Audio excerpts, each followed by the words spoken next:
नमस्कार, मेरा नाम है सुमित सिंह मेहता। आज का हमारा टॉपिक है absorption spectra of hydrogen atom.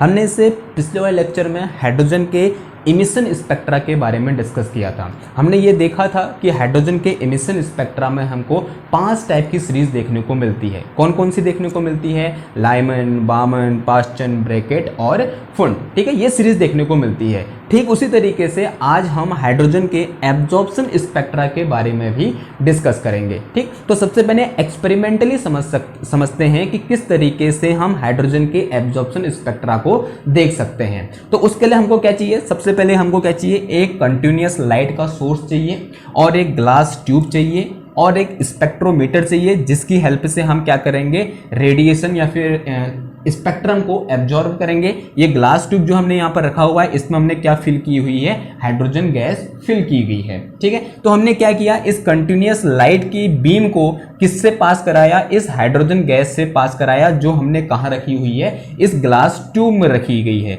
और पास होने के बाद जो लाइट बाहर निकली, उस लाइट को हमने एक स्पेक्ट्रोमीटर की हेल्प से एब्जॉर्ब किया। और हमने जैसे ही इसको स्पेक्ट्रोमीटर की हेल्प से एब्जॉर्ब किया, तो हमने पाया कि कुछ वेवलेंथ का रेडिएशन क्या हो गया है? गायब हो गया है। ठीक है, यहां पर हर वेवलेंथ का रेडिएशन था, लेकिन जैसे ही हमने इस रेडिएशन को इस हाइड्रोजन गैस से पास कराया और उसको स्पेक्ट्रोमीटर की हेल्प से देखा, तो हमको क्या देखने को मिला?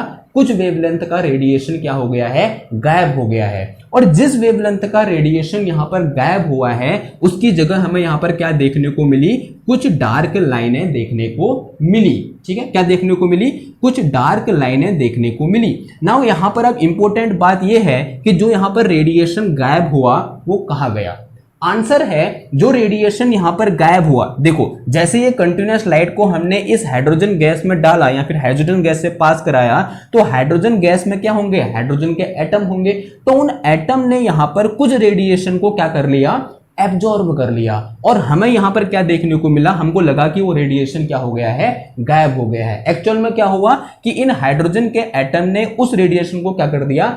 एब्जॉर्ब कर दिया। और एब्जॉर्ब किए रेडिएशन की जगह हमें यहां पर क्या देखने को मिली?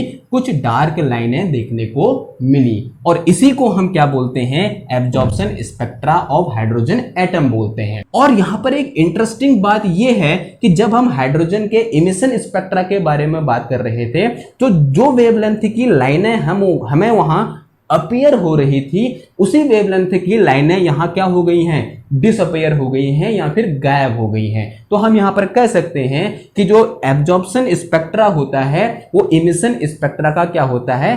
इनवर्स होता है। कहने का मतलब यह है, इमिशन स्पेक्ट्रा में जो लाइटें हैं या जो लाइनों, जिस वेवलेंथ की लाइनें हमें देखने को मिल रही थी, उसी वेवलेंथ की लाइनें यहां क्या हो गई हैं? गायब हो गई हैं। तो हम यहां से क्या कह सकते हैं कि जो emission spectra of hydrogen atom होता है, वो इनवर्स होता है किसके? Absorption spectra of hydrogen atom के। नाउ अब हम समझते हैं कि इसके पीछे की साइंस क्या है। कब हमको किसी भी एटम का या फिर हाइड्रोजन एटम का एब्जॉर्प्शन स्पेक्ट्रम देखने को मिलेगा? उसके लिए हमको हेल्प लेनी पड़ेगी किसकी? बोहर्स मॉडल की, या फिर हम बोल सकते हैं बोहर्स पोस्टुलेट की हेल्प लेनी पड़ेगी। ठीक है, तो सबसे पहले समझते हैं कि बोहर्स पोस्टुलेट क्या है। तो उससे के लिए हम ये मिटाना पड़ेगा, इसे मिटा देते हैं।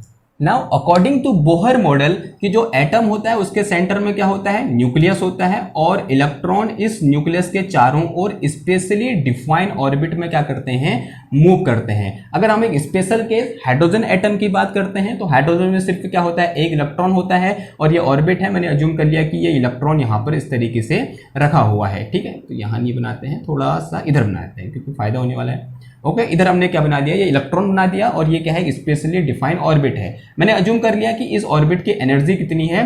E1 है। ठीक है, नाउ अगेन मैंने यहां पर एक और ऑर्बिट अज्यूम कर लिया, ये भी क्या होगा? स्पेशली डिफाइंड ऑर्बिट होगा। मैंने अज्यूम कर लिया कि इसकी एनर्जी कितनी है हमारे पास? E2 है। ठीक है, और मैंने अगेन एक ऑर्बिट अज्यूम कर लिया, मैंने अज्यूम कर लिया कि ये क्या है? यहाँ पर एक ऑर्बिट है, इसकी एनर्जी कितनी है?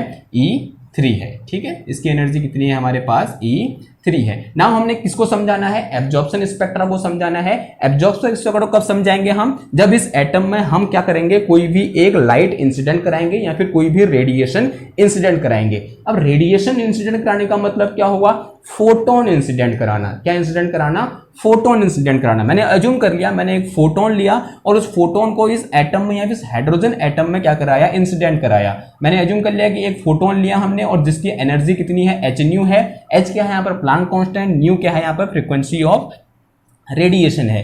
यहां से ये फोटोन आया और इस एटम के अंदर घुसा और एटम के अंदर घुसते ही ये इलेक्ट्रॉन से टकराया और इलेक्ट्रॉन ने इस फोटोन को क्या कर लिया, एब्जॉर्ब कर लिया। जैसे ये इलेक्ट्रॉन इस फोटोन को एब्जॉर्ब करेगा, ये इलेक्ट्रॉन कहां चला जाएगा, अपनी एक्साइटेड स्टेट में चला जाएगा या फिर हायर एनर्जी स्टेट में चला जाएगा। मैंने अज्यूम कर लिया वो इलेक्ट्रॉन कहां चला गया, E2 वाले एनर्जी स्टेट में चला गया। कहां चला गया, E2 वाले एनर्जी स्टेट में चला गया। और इसी को हम क्या बोल देंगे कि इस इलेक्ट्रॉन ने क्या कर लिया है, एक फोटोन को एब्जॉर्ब कर लिया है। तो इसी तरीके से हम क्या कर सकते हैं, किसी भी हाइड्रोजन एटम के द्वारा एब्जॉर्ब रेडिएशन या फिर एब्जॉर्प्शन स्पेक्ट्रा को क्या कर सकते हैं सॉरी समझा सकते हैं।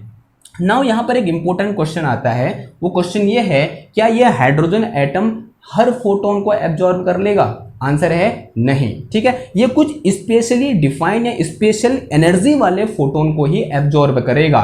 ये जो फोटोन यहां पर जिसको इस इलेक्ट्रॉन ने एब्जॉर्ब किया और एब्जॉर्ब कर कहां चला गया, इस E2 वाले स्टेट में चला गया। ना आपके दिमाग में क्वेश्चन आना चाहिए कि ये इलेक्ट्रॉन इस फोटोन को एब्जॉर्ब करने के बाद इस E2 वाली स्टेट में ही क्यों गया, इस E3 वाले स्टेट में क्यों नहीं गया? उसका आंसर ये है क्योंकि इस फोटोन की जो एनर्जी थी वो कितनी थी, E2 माइनस E1 के बराबर थी।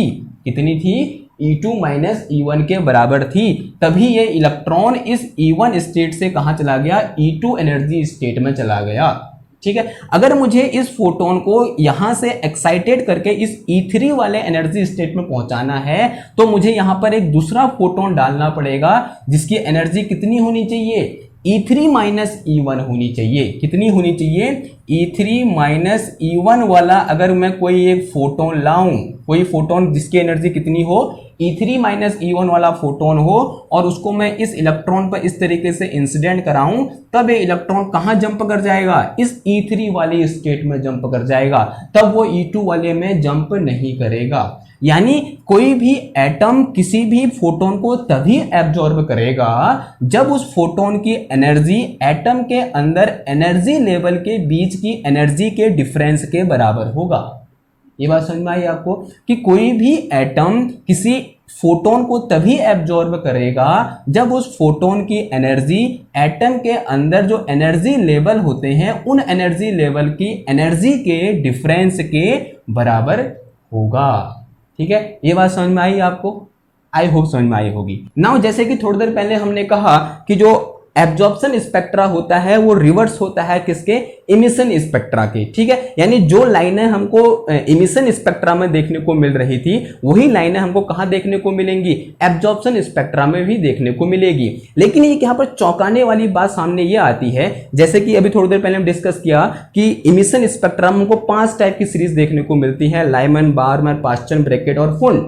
लेकिन most of the case absorption spectra में हमको सिर्फ एक टाइप की सीरीज देखने को मिलती है और वो सीरीज होती है कौन सी, लाइमन सीरीज। कौन सीरीज होती है, लाइमन सीरीज होती है। अब ऐसा क्यों होता है, इसका आंसर बड़ा सिंपल है। आंसर ये है कि अगर हमारे पास कोई एटम है और यानी हाइड्रोजन एटम है तो हाइड्रोजन एटम कहां होगा, अपने ग्राउंड स्टेट में होगा। और ग्राउंड स्टेट में होने का मतलब ये है कि जो इलेक्ट्रॉन होगा वो कहां होगा, E1 एनर्जी स्टेट में होगा। या फिर ये बोल सकते हैं जो इलेक्ट्रॉन होगा वो कहां होगा, बोहर ऑर्बिट में होगा। यानी उस एनर्जी स्टेट में होगा जिसके लिए n इक्वल टू कितना है, 1 है। यानी कहां होगा, ग्राउंड स्टेट में होगा। तो इनिशियली जो इलेक्ट्रॉन होता है, अगर ग्राउंड स्टेट की बात करेंगे हम किसी भी एटम की, तो इलेक्ट्रॉन कहां होगा, उसके ग्राउंड स्टेट में होगा। ठीक, और जब ये ग्राउंड स्टेट में कोई इलेक्ट्रॉन है, इस इलेक्ट्रॉन पर एक फोटोन आया जिसकी एनर्जी कितनी है, ये क्या है, E2 फर्स्ट एक्साइटेड स्टेट, और ये क्या है, E1। यानी इन दोनों एनर्जी लेवल की एनर्जी के डिफरेंस के बराबर एनर्जी वाला फोटोन